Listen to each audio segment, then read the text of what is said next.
कल आपको मैंने बताया था कार्बोकटाइन के बारे में। कार्बोकटाइन क्या है? ऐसा कार्बन जिसके पास कितने इलेक्ट्रॉन हो, 6 इलेक्ट्रॉन हो, ठीक है, क्योंकि जो वो ब्रोमाइड के साथ इलेक्ट्रॉन शेयर करता था, ठीक है, वो कौन ले जाता था? ब्रोमीन ले जाता था। तो 2 इलेक्ट्रॉन ब्रोमीन ले गया तो कार्बन के पास सिर्फ 6 इलेक्ट्रॉन रह गए, जिसकी वजह से उसके ऊपर पॉजिटिव चार्ज आ गया। ऐसी स्पीशीज़ को हम क्या बोलते हैं? कार्बोकटाइन। आज हम करेंगे स्टेबिलिटी ऑफ कार्बोकटाइन। स्टेबिलिटी ऑफ कार्बोकटाइन पढ़ने से पहले बेटे हमें ये सीखना पड़ेगा कि प्राइमरी, सेकेंडरी, टर्शरी कार्बोकटाइन क्या होता है।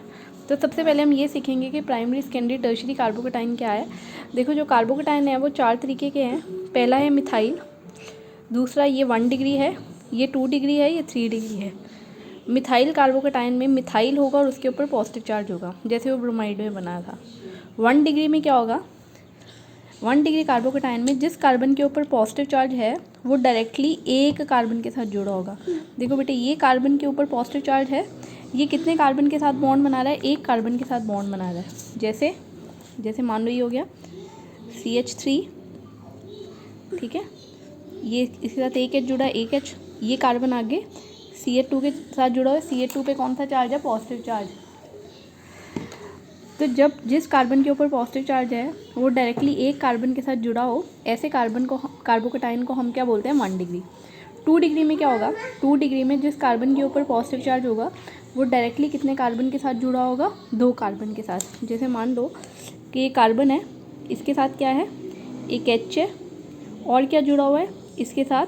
एक CH3 जुड़ा हुआ है और एक और CH3 जुड़ा हुआ है। अब इस कार्बन के ऊपर पॉजिटिव चार्ज है तो ये हो गया 2 डिग्री। 2 डिग्री का मतलब है जिस कार्बन के साथ पॉजिटिव चार्ज है वो डायरेक्टली कितने कार्बन के साथ जुड़ा हुआ है? 2 कार्बन के साथ। फिर आ जाओ 3 डिग्री। 3 डिग्री में जिस कार्बन के ऊपर पॉजिटिव चार्ज होगा वो डायरेक्टली कितने कार्बन के साथ जुड़ा होगा? 3। जैसे मान लो ये वाला कार्बन है, ये 3 कार्बन के साथ जुड़ा हुआ है, 3 CH3 के साथ जुड़ा हुआ है। ऐसे कार्बन को हम क्या बोलते हैं? टर्शरी। तो कार्बोकटाइन हमारे पास 3 तरीके के हैं, 4 तरीके के कह लो। पहला था मिथाइल, दूसरा है 1 डिग्री। 1 डिग्री क्या है? जिस कार्बन के ऊपर पॉजिटिव चार्ज है वो डायरेक्टली एक कार्बन के साथ जुड़ा हो। दूसरा है 2 डिग्री। 2 डिग्री का मतलब है जिस कार्बन के ऊपर पॉजिटिव चार्ज है वो डायरेक्टली कितने कार्बन के साथ जुड़ा हो? 2 के साथ जुड़ा हो। 3 डिग्री का मतलब है जिस कार्बन के ऊपर पॉजिटिव चार्ज है वो डायरेक्टली 3 कार्बन के साथ जुड़ा हो।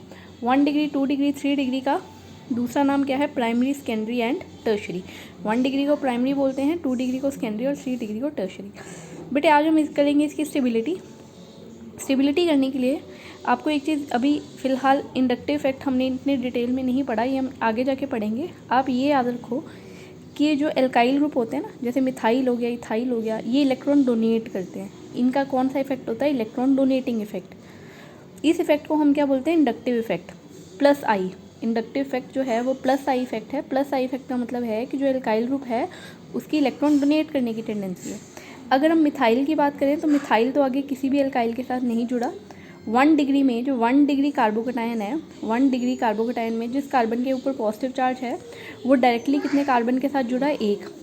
2 डिग्री में जिस कार्बन के ऊपर पॉजिटिव चार्ज है वो डायरेक्टली कितने कार्बन के साथ जुड़ा है? 2। 3 डिग्री में जिस कार्बन के ऊपर पॉजिटिव चार्ज है वो डायरेक्टली कितने कार्बन के साथ जुड़ा है? 3। तो इसका मतलब यहाँ पे एक ही मिथाइल है और एक ही मिथाइल इलेक्ट्रॉन डोनेट कर रहा है। 2 डिग्री में 2 मिथाइल इलेक्ट्रॉन डोनेट कर रहे हैं और 3 डिग्री में 3 मिथाइल इलेक्ट्रॉन डोनेट कर रहे हैं। बेटे अब जो कार्बन के ऊपर पॉजिटिव चार्ज है, पॉजिटिव चार्ज उसकी परेशानी होता है, मतलब कि जब भी किसी चीज़ पे चार्ज आ जाता है वो अनस्टेबल हो जाती है। तो जो उसके पॉजिटिव चार्ज को कम करेगी वो ज़्यादा उसको स्टेबलाइज करेगी। तो यहाँ पे एक ही मिथाइल पॉजिटिव चार्ज को कम कर रहा है, यहाँ पे 2, यहाँ पे 3। इसका मतलब सबसे ज़्यादा स्टेबल कार्बोकटाइन कौन होगा? 3 डिग्री।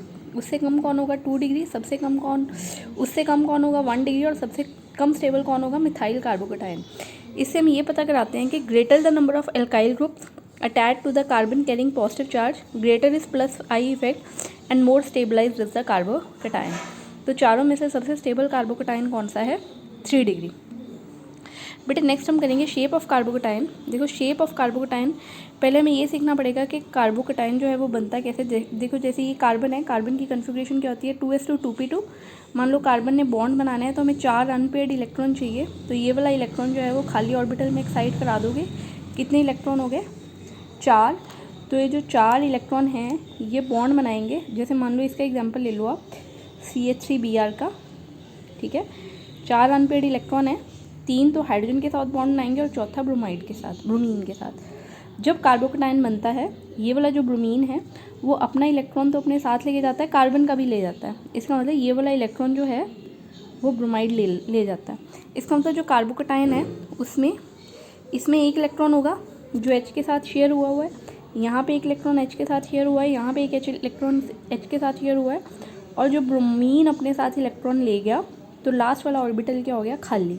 तो इसका मतलब कार्बोकटायन में जो हाइब्रिडाइजेशन होगी वो कौन सी होगी, sp2।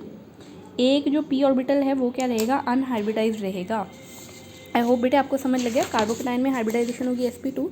तो कार्बोकटायन का जो स्ट्रक्चर होगा वो कैसे होगा, देखो ये कार्बन है, ये कितने बॉन्ड बनाएगा, sp2 के हिसाब से ये तीनों बॉन्ड किसके साथ बनेंगे, हाइड्रोजन के साथ। 1 2 3 तीन बॉन्ड हाइड्रोजन के साथ बन गए, और एक कार्बन के ऊपर अनहाइब्रिडाइज्ड p ऑर्बिटल पड़ा हुआ है। तो ये जो कार्बन के ऊपर ऑर्बिटल है इसको बोलेंगे अनहाइब्रिडाइज्ड p ऑर्बिटल। तो इसकी हाइब्रिडाइजेशन होगी sp2। sp2 में शेप क्या रहती है बेटे, प्लेनर रहती है। तो ये स्ट्रक्चर था कार्बोकटायन का। आपको ये स्ट्रक्चर बनाना आना चाहिए, साथ में आपको पता होना चाहिए कि हाइब्रिडाइजेशन क्या है, ठीक है, और उसकी शेप क्या है। So that's all for today. कल मैं आपको बेटे आगे पढ़ाऊँगी कार्बन आयन के बारे में। Thank you.